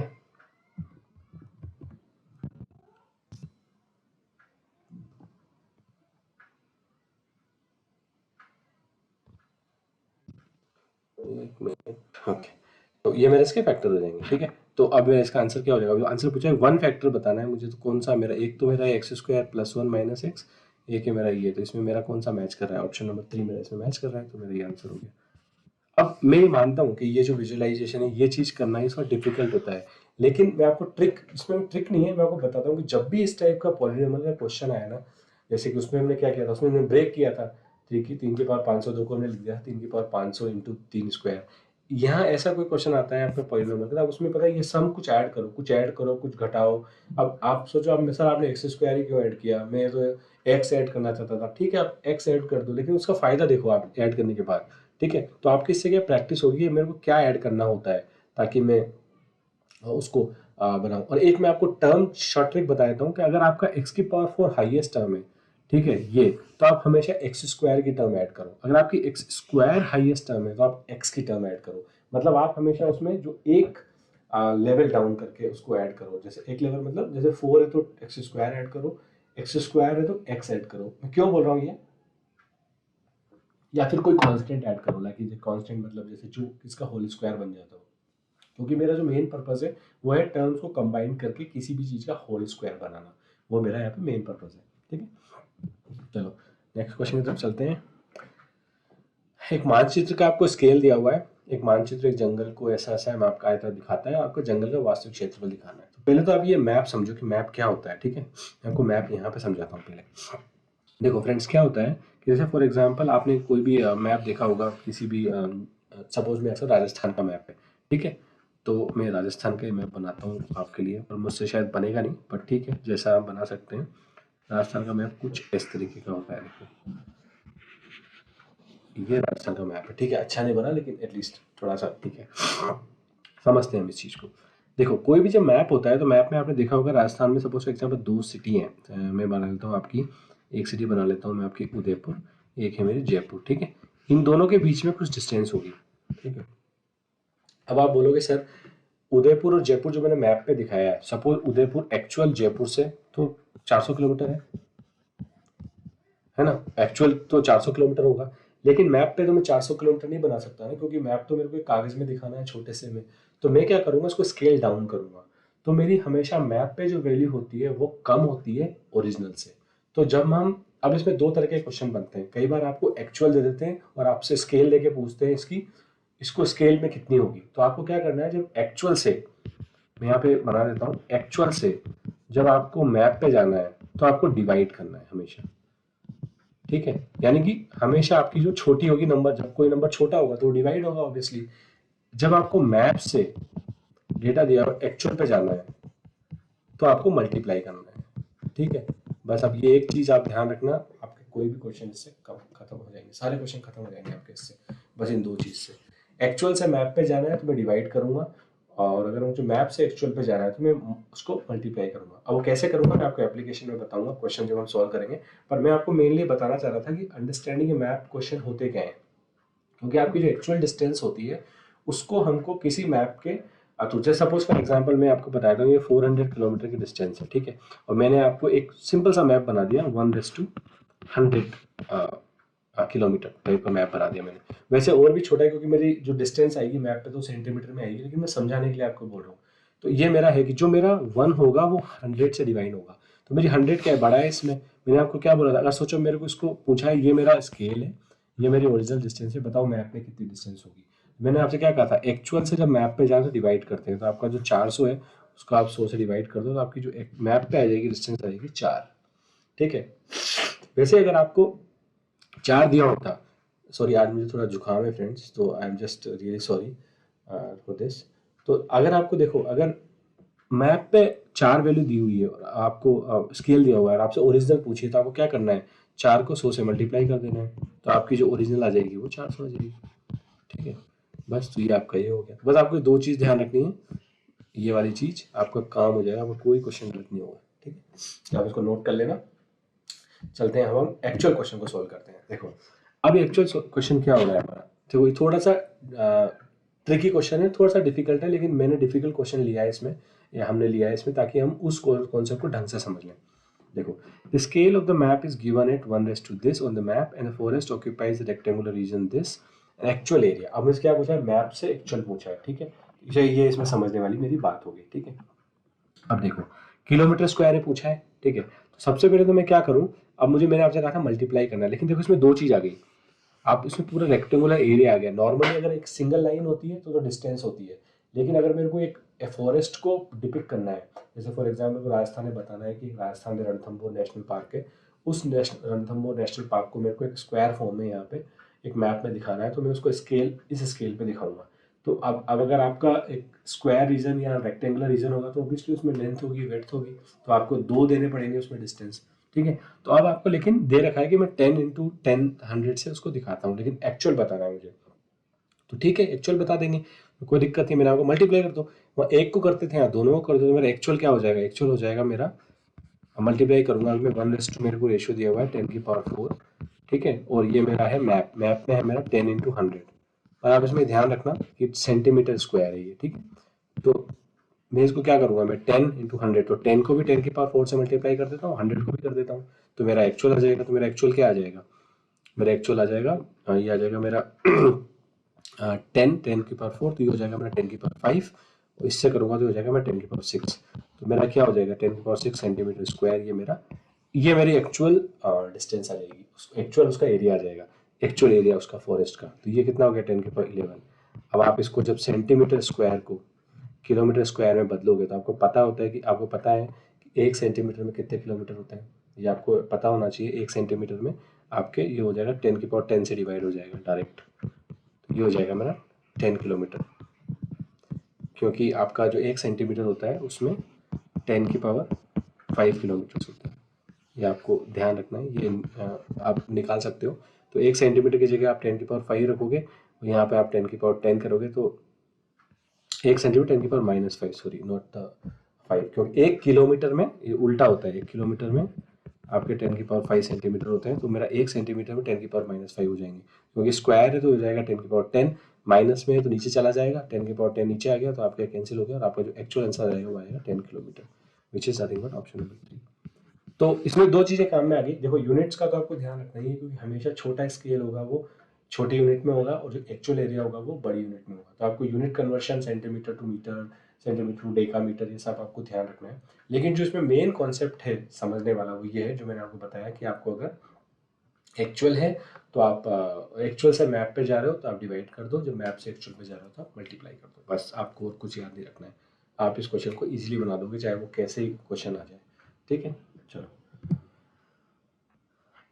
नेक्स्ट क्वेश्चन देखते हैं। नेक्स्ट क्वेश्चन हमें कहता है fraction is equivalent to 5/8, its denominator and numerator add up to 91। मेरे को एक फ्रैक्शन दिया हुआ है a प्लस बी, तो मेरे को दिया हुआ है 5/8। ठीक है, ये मेरी इक्वेशन नंबर 1 है। अब ये किस कैटेगरी का क्वेश्चन है, ये आपका सॉरी 1 मिनट, ये आपका जो है ratio as well as equation का क्वेश्चन है। ठीक है, रेशियो आपका दिया हुआ है, इसमें आपको एक और कंडीशन दी हुई है कि जो डिनोमिनेटर और न्यूमरेटर है जो भी आपने माना उनका सम जो है वो 91 है। तो आपको एक इक्वेशन दी हुई है a plus B equal to 91। ठीक है, तो आप इसमें वैल्यू डाल दो, यहाँ पे a को तो ऐसे ही छोड़ दो, b की वैल्यू डाल दो 91 माइनस a इक्वल टू 5/8। बस अब इसको क्रॉस मल्टीप्लाई कर लो और आप a के लिए सॉल्व कर लो। ठीक है, तो इसे पूछा क्या है, what is the difference between the numerator and denominator. तो आप इसमें a की वैल्यू निकाल लो। आप इसमें जब इसको सॉल्व करोगे तो आपका एक्स ए की वैल्यू आ जाएगी 35। आप इसको सॉल्व करके देख लेना, आपकी ए की वैल्यू आ जाएगी 35 और जब आप इसमें डालोगे तो बी की वैल्यू आ जाएगी 91 माइनस 35। ठीक है, 91 minus 35 which is nothing but 11 में से 5 की तो 6, 8 में से 3 की तो 5, 56। ठीक है, अब पूछा क्या है, पूछा है आपसे कि difference between the denominator and the numerator. Denominator क्या होता है अपना नीचे वाला, और तो आपका एक्चुअल जो पूछा है क्वेश्चन में वो पूछा है 56 माइनस 35, क्योंकि आपको पूछा क्या है बी माइनस ए की वैल्यू पूछी है। तो ये आपका फाइनल आंसर हो जाएगा जो है आपका 21, जो कि आपका ऑप्शन नंबर 4। ठीक है, तो बस अब ये बेसिक इक्वेशन आपको जमानी आनी चाहिए कि इक्वेशन, और आपको क्वेश्चन में ये उसका हिंट क्वेश्चन में मिल जाएगा कि मेरे को क्या इक्वेशन बनानी है। देखो यहाँ पे सिंपल सा मैंने बोला दो इक्वेशन है आपकी, बस ये दो इक्वेशन आपकी बनी है, क्वेश्चन में दी हुई थी ये दोनों। अब आपको इसको जो सोल्व करना है, इस क्वेश्चन को ध्यान से पढ़ना फ्रेंड्स, क्योंकि इसमें क्या होता है, वैसे तो इस क्वेश्चन में ऑप्शन नहीं दिया लेकिन नॉर्मली 35 ऑप्शन हो सकता है। जिससे आप एक ही वैल्यू निकालोगे 35 आ जाएगी, तो आपको लगेगा यार 35 है ऑप्शन, 35 टिक कर दोगे। लेकिन आप क्वेश्चन को ध्यान से पढ़ो, पूछा है इस भिन्न के हर और अंश में क्या अंतर है। हर मतलब आपका जो है आपका डिनोमिनेटर और अंश मतलब आपका न्यूमरेटर। ठीक है, तो डिनोमिनेटर न्यूमरेटर में आपका क्या डिफरेंस है, हर और अंश में अंतर क्या है। तो हर निकालो, अंश निकालो, फिर दोनों में अंतर निकालो। ठीक है, जो है मेरा 21। चलो नेक्स्ट क्वेश्चन देखते हैं। ये प्योर इक्वेशन सॉल्विंग का क्वेश्चन है। देखो, संख्या n को दुगना करके उसमें y को जोड़ा जाता है, इस परिणाम को 2 से भाग करके फिर उसमें से वास्तविक संख्या n को घटाया जाता है। देखो, अब जो जो बोल रहा है वो करते जाओ। देखो, संख्या n को दुगना करके, मैंने संख्या n को दुगना कर दिया, 2n कर दिया, उसमें y जोड़ा जाता है, मैंने y जोड़ दिया, और जो इसका परिणाम आया, जो मेरा सम आया, उसको 2 से डिवाइड किया जाता है, कर दिया। उसका बोला कि फिर उसमें वास्तविक संख्या जो मेरी n थी उसको घटाया जाता है, उसको घटा दिया। अब पूछ रहा है कि इसकी वैल्यू बताओ ये क्या आई। तो ये तो बस मुझे क्या करना है, एलसीएम ले लो इसका 2, तो ये हो जाएगा मेरा कितना 2n plus Y minus 2n। तो ये 2n से 2n करके मेरा आ गया y/2। बहुत इजी क्वेश्चन था, लेकिन आई थिंक ये तो आप मोस्ट ऑफ द बच्चे इस क्वेश्चन को इजीली कर देंगे। समझने का इस क्वेश्चन में ये है कि आप इक्वेशन ये कैसे बनाते हो। ये इक्वेशन आपने थोड़ी सी भी इसमें मिस्टेक कर दी तो आपका आंसर कहीं ना कहीं थोड़ा सा गलत आ सकता है। ठीक है, तो इसका आंसर हो जाएगा मेरा ऑप्शन नंबर 2। ठीक है, तो आप इसमें बस ये ध्यान रखो कि आपने इक्वेशन सही बनाई है, फिर उसके बाद आपको एलसीएम लेकर उसको सॉल्व करना है। ठीक है, चलो चलते हैं नेक्स्ट क्वेश्चन की तरफ। ये स्टैंडर्ड क्वेश्चन है फ्रेंड्स पॉलीहेड्रन का। वैसे ये क्वेश्चन पहली बार ही आया, अगर आपने देखोगे 5वां पेपर है, बट आप इसमें एक फॉर्मूला आप हमेशा ध्यान रख लो कि जो आपके पॉलीहेड्रन होते हैं, पहली बात तो पॉलीहेड्रन होता क्या है, जो भी आपकी 3 डायमेंशनल शेप्स होती है ना, जैसे आपकी ये क्यूबॉइड हो गया, ठीक है, ये पॉलीहेड्रन होता है, आपका क्यूब हो गया, ठीक है, ये आपका पॉलीहेड्रन होता है, आपका प्रिज्म हो गया, प्रिज्म टाइप की जो आपकी होती है वो आपका पॉलीहेड्रन होता है। तो ये आपका पॉलीहेड्रन होता है। तो आपको वैसे ध्यान रखना है कि जो ये पॉलीहेड्रन टाइप के स्ट्रक्चर होते हैं, इसका जो फॉर्मूला होता है वो ये होता है, वो होता है आपका F plus V minus E equal to 2। ये इक्वेशन आप ध्यान रख लेना बस। इसमें आपका F है फेसेस, जो आपकी फेसेस होते हैं, उसके फेसेस मतलब ये वाला पार्ट जो उसके फेसेस है ना, ये वी होते हैं आपके वर्टिसेस। वर्टिसेस मतलब आपकी ये एजेस जहाँ पे ये इंटरसेक्ट कर रहे हैं ना, ये होती है आपकी वर्टिसेस। तो वी है आपकी वर्टिसेस, और आपका जो ई होता है ये होता है आपका एजेस। ये मैं लिख देता हूँ यहाँ पे, ये होता है आपका एजेस। एजेस मतलब आपकी जो लाइंस है, ये लाइंस जो है ना, ये तो लाइंस का इंटरसेक्शन वर्टिसेस।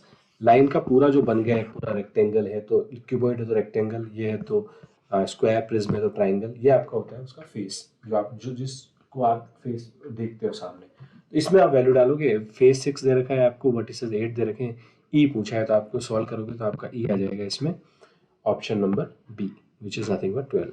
ठीक है, तो आप इसको सॉल्व करके देख लेना, इसमें कुछ भी नहीं है सॉल्व करने का, बस आपको बस ये ध्यान रखना है कि इसका ऑप्शन नंबर 2 करेक्ट हो गया। आपको बस ये ध्यान रखना है, ये फॉर्मूला आपको ध्यान रखना है, और ये एफ क्या होता है, बी क्या होता है, ई क्या होता है, ये चीज़ आपको ध्यान रखनी है। ठीक है, चलो चलते हैं नेक्स्ट क्वेश्चन की तरफ। आपका कहता है कि ये जो नंबर है 1957, इसमें से -A9 करके घटाया है और आपका 18B है। तो इसमें क्या है, ए और बी कुछ डिजिट्स हैं। ओके फ्रेंड्स, इसमें ध्यान रखना है, ए जो है आपको यही आपसे पूछा है कि ए और बी क्या है। एक्चुअली में पूछा है ए और बी का सम क्या है, तो आपको फाइनल से फाइंड क्या करना है, ए और बी करना है। ठीक है, तो आप नॉर्मल दो नंबर्स को घटाते हो वैसे घटाओ, इसमें आपको घटाने का कुछ भी नहीं है। जैसे फॉर एग्जांपल मैंने लिखा 1957, इसमें से मैं घटा रहा हूँ A9। ठीक है, माइनस, देखो 17 में से 9 गया तो 8 दे रखा है, ऐसे कैसे, बिल्कुल सही बात है, 8 ही आएगा। अब देखो 17 अगर है लिया है मैंने, तो मैंने यहाँ से एक हासिल का लिया होगा, नॉर्मली आपको पता है कि एक हासिल लेते हैं नेबर 10 डिजिट के नंबर से, तो यहाँ पे 4 बचा होगा, तो यहाँ पे मेरे को बी चाहिए। ठीक है, तो मेरा एक इक्वेशन तो मेरी ये बनी, 4 - A = B। देखो ये मेरा केस नंबर 1 है। देखो फ्रेंड्स, अब इसमें मैं क्यों बोल रहा हूँ ये केस नंबर 1, इस बात को समझो आप। देखो ए मुझे पता नहीं है, ये ए कुछ भी हो सकता है, ये ए 4 से बड़ा भी हो सकता है, ये यहाँ तो 4 होगा कंफर्म है, क्योंकि मैंने एक हासिल ले लिया तो 5 में से एक गया तो 4 ही होगा।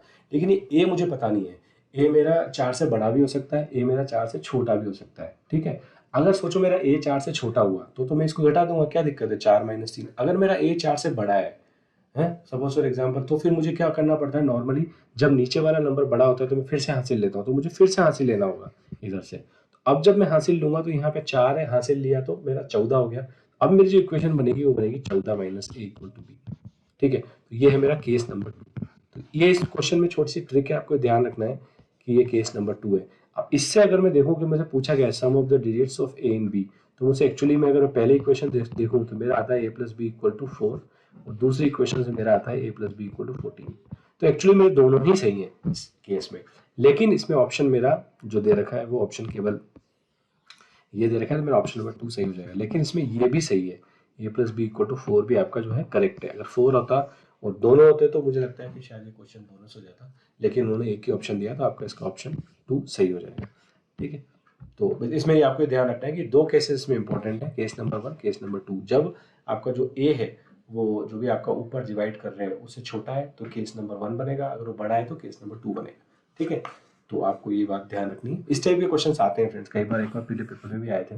आपको बस ये क्या है, ये एक तरीके से नंबर सिस्टम तो इसमें कुछ भी नहीं है, लेकिन एक इक्वेशन सेटिंग्स, इक्वेशन को जमाना, कैसे इक्वेशन को जमाते हैं, वो आपका इसमें छोटी सी कैटेगरी जो आपको ध्यान रखनी है। और हमने इस कैटेगरी के क्वेश्चन किए हैं, और मैं जब अपना प्रिडिक्शन वीडियो बनाऊंगा तो उसमें भी देखूंगा कि ये किस टाइप के क्वेश्चन आते हैं, तो इसकी प्रिडिक्शन क्या है आपकी उसमें पेपर में आने की 2021 में। ठीक है, चलो नेक्स्ट क्वेश्चन देख लेते हैं। नेक्स्ट क्वेश्चन आपका कहता है कि 42 cubes each of side 1 centimetre are glued together to form a solid cuboid if the perimeter of a base of a cuboid is 18 centimetre, then इसकी हाइट। तो घनाभ आपने बनाया है, इसका आधार का परिमाप दे रखा है। देखो तो मैं घनाभ बना देता हूँ, यहाँ पर मेरा ये घनाभ है, इस तरीके का मेरा घनाभ होता है, 3 डायमेंशनल फिगर है। इसका जो मेरा बेस है, बेस मतलब ये वाला पार्ट। ठीक है, तो आपको पता होगा, मैं इसमें घनाभ में इसको लेंथ मान लेता हूँ, और इसको मैं ब्रेड्थ मान लेता हूँ, और इसको मैं हाइट मान लेता हूँ। तो मेरा क्या होता है, जो परिमाप होगा इसका परिमाप क्या होगा, परिमाप मेरा मतलब जो ये तो आयत का आयत है, आयत का परिमाप क्या होता है, L + B। ठीक है, तो मेरा L + B, तो मेरा आयत का परिमाप हो जाएगा 2 × L + B, जो मेरा कितना है दिया हुआ है 18। तो देखो यहाँ से मेरी एक इक्वेशन तो बन के आ गई, L + 18 = 9, क्वेश्चन नंबर 1। तो मेरा एक चीज़ तो मेरी सॉल्व हो गई। अब पूछा क्या है, 42 क्यूब्स हैं, each of side 1 centimetre are glued together ठीक है, अब सोचो अगर मैंने 42 क्यूब है, तो जो 1 सेंटीमीटर का 1 क्यूब है, क्यूब का वॉल्यूम होता है, तो 42 का वॉल्यूम कितना होगा, 42 सेंटीमीटर क्यूब। तो मेरा वॉल्यूम, अब अगर इससे मेरा क्यूबॉइड बन रहा है तो मेरा क्यूबॉइड के वॉल्यूम का फॉर्मूला क्या होता है, L B H, L into B into H. वो मेरा कह रहा है कि वो 42 आएगा, क्योंकि अगर मैंने आपको चीज़ बताई थी कि जब हम किसी भी छोटे से बड़ा बनाओ या बड़े से उसमें हम जब को शेप बनाते हैं तो दोनों का वॉल्यूम कॉन्सेप्चुअली बराबर होना चाहिए, तभी मैं कहूँगा कि वो कंप्लीट बन गया है। जैसे मैंने टैंक में पानी डाला, टैंक में अगर मैंने एक क्यूबॉइड के अंदर को क्यूब को डाला, ठीक है, तो वो मेरा वॉल्यूम दोनों का सेम होना चाहिए। तो ये है। अब इसमें जो समझदारी की बात है ना, समझने की बात है, वो ये है कि अब इसमें मेरे पास देखो हमेशा एक आपको फंडा ध्यान होना चाहिए और होगा आपको कि जब भी हमारे पास वेरिएबल्स, नंबर ऑफ वेरिएबल्स अगर नंबर ऑफ इक्वेशन के बराबर होते हैं तो हमारे लिए वो चीज़ें बहुत ईजी हो जाती है। लेकिन अगर number of equation number of variables के बराबर नहीं है तो हमारी चीज़ें थोड़ी टफ हो जाएंगी। तो इसमें वही हो रहा है, देखो इक्वेशन है 2, वेरिएबल है 3, कैसे सोल्व करें, गड़बड़ होगी बात। लेकिन हम इसमें ऑब्जेक्टिव क्वेश्चन में क्या होता है, ऑब्जेक्टिव क्वेश्चन में आप हमेशा सॉरी एक चीज कर सकते हो आप कि हमेशा आप ऑप्शन देख सकते हो कि क्या ऑप्शन आपको आंसर में दिया हुआ है। ठीक है, देखो l plus B equal to 9 है, l और b की क्या क्या वैल्यू हो सकती है। देखो एक तो हो सकती है, मैं पेयर बनाता हूँ, 1 और 8 हो सकती है, 1 2 7 हो सकती है, 1 3 6 हो सकती है, और 1 4 5 हो सकती है। बस यही वैल्यू हो सकती है एल और बी की। अब इसमें थोड़ा सा ट्रिक ये है कि आप एल और बी की दो जो भी पेयर है ना उसको रख रख के आप इसमें देख लो, इसकी वैल्यू आप इसमें रख के देखो, एच से निकाल लो इसे। देखो मैं इससे निकालता हूँ, इससे मेरी एच की वैल्यू आएगी, आप सॉल्व कर लेना।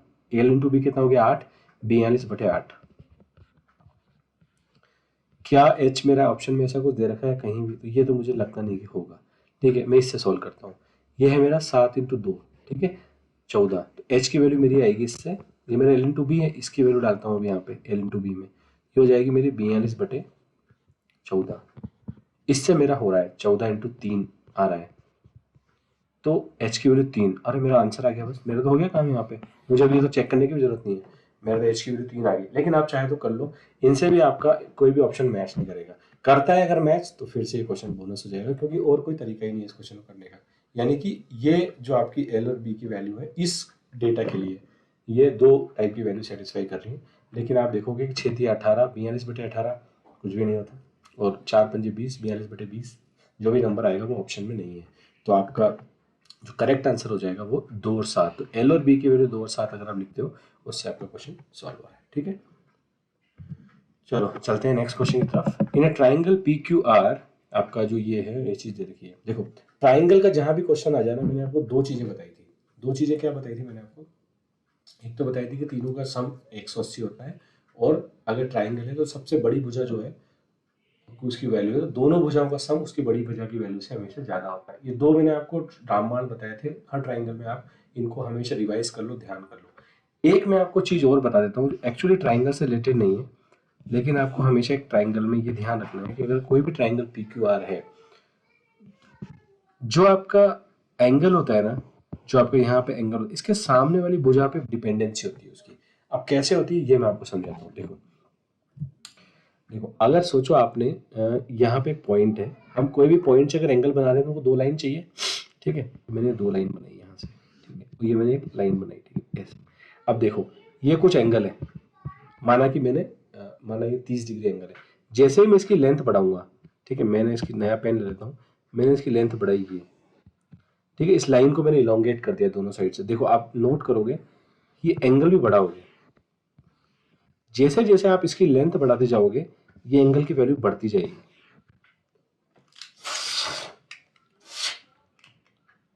सॉरी, देखो ऐसा क्यों हो रहा है, ऐसा इसलिए हो रहा है क्योंकि आप दोनों जो लाइन है वो एक्सपैंड होती जा रही है, क्योंकि उस पूरे एंगल को एडजस्ट करने के लिए, क्योंकि आपको एजेस से ही बनाना होगी जब तो आपका पूरा ट्राइंगल बनेगा, वरना आपका ट्राइंगल नहीं बन पाएगा। तो आपकी लाइन बढ़ती जा रही है। तो उसका सीधा सा कॉन्सेप्ट क्या हुआ कि आपका जो एंगल है वो लाइन की लेंथ के प्रोपोर्शनल होता है। जब मैं बोलता हूँ प्रोपोर्शन, मतलब ये बढ़ेगा तो ये भी बढ़ेगा। जब दो चीजें एक दूसरे के प्रोपोर्शन होती है तो एक बढ़ती है तो दूसरी बढ़ती है, बस आप ये ध्यान रखना। ठीक है, अब आप देखो इसमें, अब इन्होंने बोला है कि पी क्यू मेरी 4 है, पी आर मेरी 6 है, और 3 मेरी क्यू आर है। देखो अब अगर इन तीनों एंगल में आप रिलेशन देखो, जिसकी लेंथ बड़ी होगी वो एंगल सबसे बड़ा होगा। तो मेरा इसमें क्या होगा, एंगल क्यू मेरा सबसे बड़ा एंगल होगा, उसके बाद होगा मेरा एंगल आर, उसके बाद होगा मेरा एंगल पी। क्योंकि मैंने आपसे कहा था कि वो जो लेंथ जिसकी बड़ी होगी लेंथ, उसके सामने वाला एंगल हमेशा बड़ा होगा। बस अब आप इसमें देख लो कौन सा आपका क्वेश्चन सेटिस्फाई हो रहा है इसमें। ठीक है, इसमें आपका क्वेश्चन, इसको थोड़ा सा ऐसे लिख देता हूँ मैं। ठीक है, ये थोड़ा सा वरना ये ग्रेटर इसका साइन है ना, तो कंफ्यूजन होता है। तो मैं इसको ऐसे लिख देता हूँ, angle Q is greater than angle R is greater than angle P। ये मेरी इक्वेशन बन के आई है लेंथ से। अब देख लो कौन सी सेटिस्फाई कर रही है। R जो है इसमें ज़्यादा दे रखा है Q से, ये तो नहीं हो सकता क्योंकि ये हमने बोला है कि R तो छोटा है Q से। Q बराबर है R के, ये भी नहीं हो सकता। R छोटा है P से, नहीं R तो बड़ा है P से हमारी इक्वेशन के हिसाब से, ये भी नहीं हो सकता। उसका ऑप्शन हो जाएगा ऑप्शन नंबर 2, Q एंगल हमारा R से बड़ा है।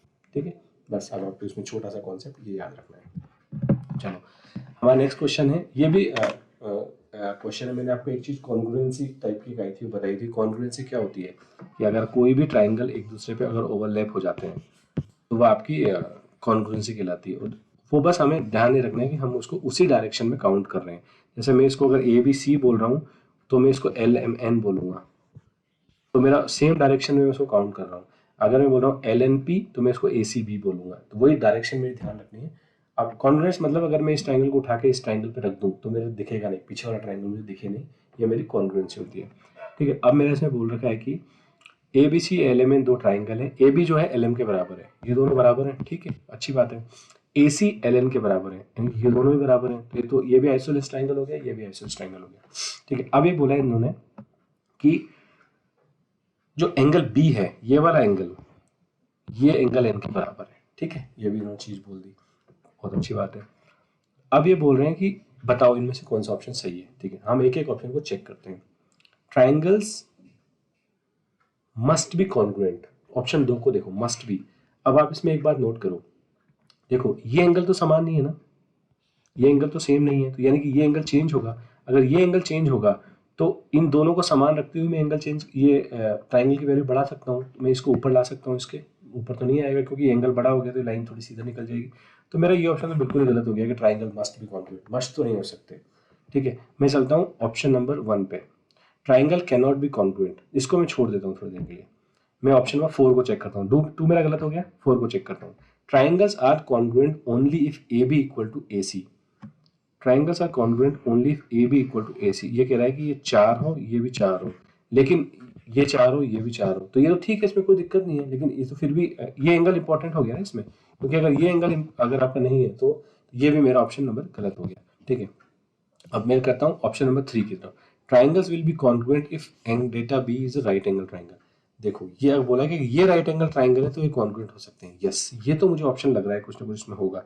देखो मैं आपको समझाता हूँ, सपोज ये अगर राइट एंगल ट्राइंगल होते, सपोज फॉर एग्जांपल इस तरीके का ट्राइंगल होता ए बी सी, और मेरा ये एल एम एन इस तरह का ट्राइंगल होता, और ये मुझको बोला, अब इसमें क्या हो गया, देखो ये वाला एंगल फिक्स हो गया, ये वाला एंगल चेंज नहीं हो सकता, ये वाला एंगल क्योंकि चेंज नहीं हो सकता, और मेरा ये दोनों बराबर है और ये दोनों ही बराबर है ना। ये एंगल मेरा जो है, सॉरी ये वाला एंगल क्या देखा था, ये वाला एंगल मेरा चेंज नहीं हो सकता अब, क्योंकि ये 90 डिग्री है, दोनों ऑब्वियसली समान है। अब क्या होगा कि क्योंकि ये एंगल चेंज नहीं हो सकता, इसलिए इन दोनों की लेंथ अब मैं बढ़ा नहीं सकता, क्योंकि मैंने अगर इसको बढ़ाया लेंथ को या इसको बढ़ाया तो ये एंगल चेंज हो जाएगा। ये एंगल चेंज होते हैं ये तो अगर ये कंडीशन है तो ये ट्राइंगल कॉन्ग्रुएंट हो सकते हैं, मतलब मैं इस एलिमेंट को उठा के एबीसी पे डाल सकता हूँ। ठीक है, तो मेरा ये वाला ऑप्शन करेक्ट हो गया, ऑप्शन नंबर 3। और कैन नॉट बी कॉन्ग्रुएंट, ये तो इस 3 का कॉन्फ्लिक्ट कर ही रहा है। मैंने आपसे कहा था कि कैन नॉट बी एक सिचुएशन में कॉन्ग्रुएंट हो सकते हैं जब आपका राइट एंगल ट्राइंगल हो, तो मेरा इसका ऑप्शन नंबर 3 इसका करेक्ट हो गया। ठीक है, वैसे प्रॉब्लम ये है कि इस टाइप के क्वेश्चंस में आपको ट्राइंगल की बहुत सारी प्रॉपर्टी याद रखनी होती है, लेकिन आप बस ट्राइंगल में जो है ना मैंने आपको बताई ना वो प्रॉपर्टी आप याद रखो। कॉन्ग्रुएंट मतलब एक दूसरे का ओवरलैप हो जाए तो वो कॉन्ग्रुएंट है। तीनों एंगल्स का सम 180, दो लेंथ का सम, उसकी तीसरी लेंथ जो सबसे बड़ी है उससे ज़्यादा होता है, और एक ये कि एंगल के अपोजिट वाली लेंथ, एंगल और जो लेंथ होती है वो प्रोपोर्शनल होती है एक दूसरे से। चलो करते हैं नेक्स्ट क्वेश्चन। ये क्वेश्चन तो मेरे हिसाब से प्रिडिक्शन वाले में भी अगर मैं अभी से बोलूँ तो मुझे लग रहा है कि इस टाइप के क्वेश्चन के आने की 5% के आसपास चांस है। वैसे मैं इसका जब एनालिसिस करूंगा तो मैं लेके आऊंगा, लेकिन मुझे लग रहा है कि ये क्वेश्चन आएगा। देखो ये फॉर्मूला, सिंपल सा फॉर्मूला, बस आपको ध्यान रखना है 1/2 into sum of parallel sides into height equal to area. अब आप इसमें बस वैल्यू रख दो, तो 1/2 sum of distance between the two parallel sides. आप इसमें फटाफट से पहले तो ये बना लो आपका पैरेललोग्राम। देखो ये पैरेलल साइड्स है, इन दोनों के बीच में डिस्टेंस क्या होती है, नथिंग बट हाइट होती है, ठीक है। ये ए है, ये बी है। तो सपोज मैं मान लूँ सम ऑफ द पैरेलल साइड्स है, एक पैरेलल साइड्स की वैल्यू दे रखी है 35, तो ए प्लस 35 दिया हुआ है आपको, ए निकालना है, इनटू हाइट है उसकी आपकी 20। जो दोनों के बीच में जो डिस्टेंस दी होती है, नॉर्मली हाइट ही देते हैं इसमें ट्रेपेजियम में, आपको ये बोलेंगे कि दोनों के बीच की डिस्टेंस वो एक तरीके से हाइट ही है। ये आपको दिया हुआ है 720। अब आप इसको बस सॉल्व कर लो, 0 से 0 ये आ जाएगा 36, ये हो जाएगा आपका ए इक्वल टू 72 माइनस 35, तो ये आपका लगभग हो जाएगा, इसका आंसर आ जाएगा आपका ऑप्शन नंबर 3, 48 का सी। तो ये आपको ए बराबर आ जाएगा 36 इंटू 2 72, 36 इंटू ये वाला 2 इधर जाएगा तो 72, और 35 माइनस में जाएगा तो -35। ए की वैल्यू कितनी आएगी 37, ठीक है। तो इस क्वेश्चन में सबसे इजी क्वेश्चन है, स्कोरिंग क्वेश्चन है, आप इसको छोड़ना मत। बस आपको जो इसमें याद रखने की चीज़ है, ये फॉर्मूला आप बिल्कुल दिमाग में अपने बना लेना कि फॉर्मूला मुझे छोड़ना नहीं है। चलो ये एक्चुअली नया क्वेश्चन आया है, इसको हम एक बार समझ लेते हैं। एक चीज़ मैं इसमें समझाने की कोशिश करता हूँ आपको। पहले हम क्वेश्चन पढ़ लेते हैं।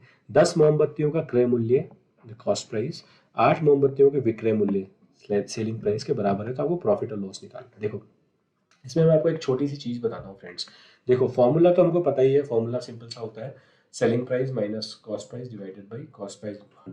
देखो लेकिन आप इसमें एक चीज़ ध्यान रखना हमेशा, एक केस नंबर 1 बना रहा हूँ मैं, केस नंबर 2 बना रहा हूँ। जब भी आपको क्वेश्चन में वैल्यूज दी हो, जैसे कि आपको 50 रुपये का बेचा, 100 रुपये का खरीदा, 10 रुपये, जब आपको कुछ पैसा यूज़ किया हो, रुपया यूज़ किया हो क्वेश्चन में, तब आप हमेशा फॉर्मूला लगाएं selling price minus cost price divided by cost price into 100। ये आपका प्रॉफिट और लॉस का, परसेंटेज प्रॉफिट लॉस का फॉर्मूला होता है। ये यहाँ पे मोड लगा देता हूँ मैं, क्योंकि अगर पॉजिटिव आया तो वो आपका प्रॉफिट हो जाएगा और नेगेटिव आया तो लॉस हो जाएगा। तो इसमें आपको कोई टेंशन लेने की जरूरत नहीं कि यहाँ पे मैं सर एसपी माइनस सीपी करूँगा, सीपी माइनस एसपी करूँ, आपको जो मर्जी पड़े करो, ठीक है। ऑब्वियसली आपको पता चल जाएगा कि मैंने कोई चीज़ 100 रुपये में खरीद के 150 में बेची है तो मैंने फायदा ही कमाया होगा। मेन जो इसमें समझने वाली चीज़ है वो है ये नीचे क्या आएगा, ठीक है। तो आप जब भी क्वेश्चन में आपके रुपया यूज़ हो जाए कि 500 रुपये की चीज़ मैंने 600 में बेची तो मेरे को कितना फ़ायदा हुआ, कितना प्रतिशत फ़ायदा हुआ, इस टाइप का, तो आप हमेशा ये फॉर्मूला यूज़ करें।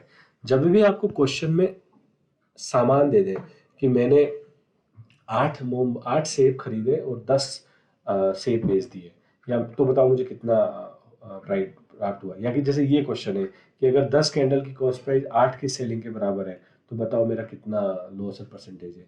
मैंने 8 खरीद के इसमें बेच दिया, इसमें 10 में बेच दिया। जब भी आपको सामान डायरेक्ट वैल्यू रुपए की फॉर्म में नहीं देके उनका नंबर दे दें, तब आप फॉर्मूला लगाएं selling price minus cost price divided by selling price into 100।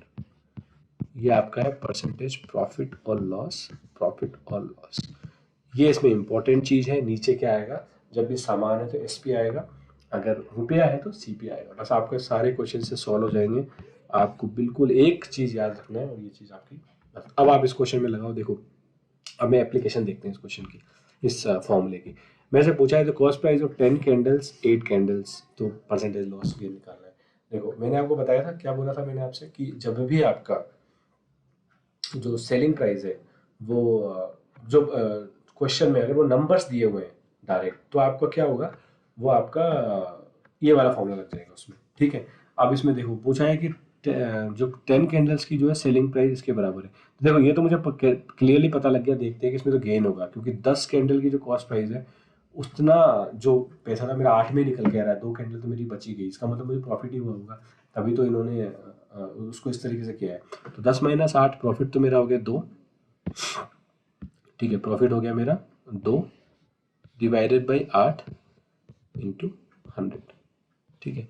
तो आपको डिवाइड करोगे 2 चौक 8 और 25, तो मेरा क्या आ जाएगा इसका आंसर 25% गेन। 2 कहाँ से आया, 2 है मेरा 10 माइनस 2, ठीक है। मैंने यहाँ पे मोड पहले लगा दिया था तो इससे आपको फर्क नहीं पड़ता, प्रॉफिट और लॉस आपको पता पड़ जाएगा कि प्रॉफिट और लॉस कैसे हुआ है, क्लियरली दिख रहा है आपको कि आपने 10 की जो कॉस्ट प्राइस थी वो आपने सेलिंग प्राइस 8 में निकाल ली तो आपको प्रॉफिट ही हुआ होगा, इसमें लॉस तो नहीं हो सकता। ठीक है, तो ये आपका तरीका है इस चीज़ को करने का। ठीक है, और आप इसको हमेशा जो है इस फॉर्मूले को ध्यान रखें। यहाँ पे मोड है, आप इसको CP माइनस SP लिखो या SP माइनस CP लिखो, फर्क नहीं पड़ता, लेकिन आपको बस ये ध्यान रखना है इसमें मोस्टली आपको इस टाइप के क्वेश्चन में ना CP ही बड़ा होगा, क्योंकि आप प्रॉफिट अगर आपका हो रहा है तो CP हमेशा बड़ा होगा, और लॉस हो रहा है तो आपका CP ऑटोमेटिकली कम हो जाएगा। ठीक है, तो बस आप इसमें ये ध्यान रखो कि इसको आप इस तरीके से आपको ये फॉर्मूला नीचे इंपॉर्टेंट है कि नीचे क्या आएगा वो आपका डिसाइड करेगा कि वो परसेंटेज है। और आप इसको अगर इस फॉर्म में भी लिख सकते हो CP minus SP divided by SP, तो आपका फिर क्या हो गया, ये प्रॉफिट का डायरेक्ट हो गया। इससे क्या होगा, आपका हमेशा प्रॉफिट ही आएगा। अगर ये नेगेटिव आ रहा है तो ये ऑटोमेटिकली आपका लॉस हो जाएगा। ठीक है, तो आप इसको ऐसे ये भी याद रख सकते हो एक ही तरीके से, अगर आप मोड नहीं लगाओ तो। ठीक है, तो प्रॉफिट का ये हो जाएगा, लॉस का उल्टा हो जाएगा। ठीक है, बाकी अगर आपको, इसलिए मैं दो दो फॉर्मूले नहीं बताना चाहता आपको, एक ही फॉर्मूला आप ध्यान रखो कि नीचे जो है आपका सेलिंग प्राइस आएगा।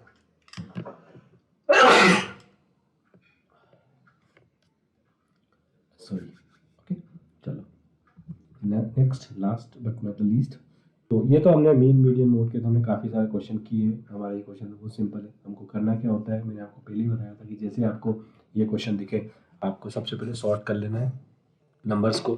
तो आप बस सॉर्ट कर लो, सबसे छोटा कौन सा है 6, फिर है आपका 7 2 बार है, फिर आपका 8 3 बार है, फिर है आपका 9, फिर है आपका 10।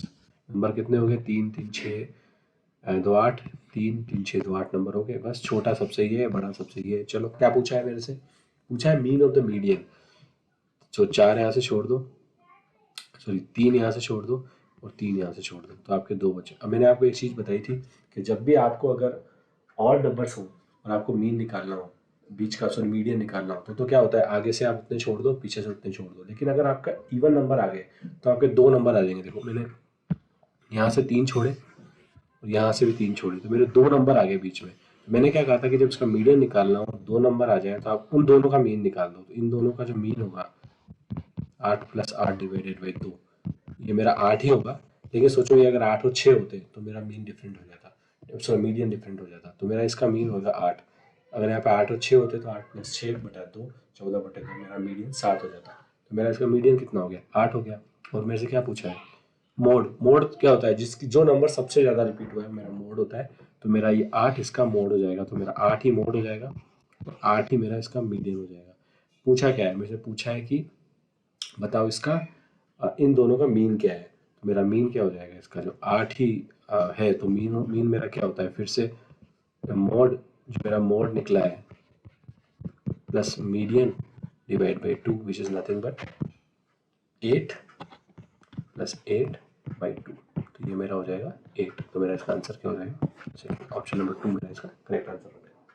ठीक है, तो यहाँ हमारा ये पेपर खत्म होता है। होप आपको बात समझ में आई होगी।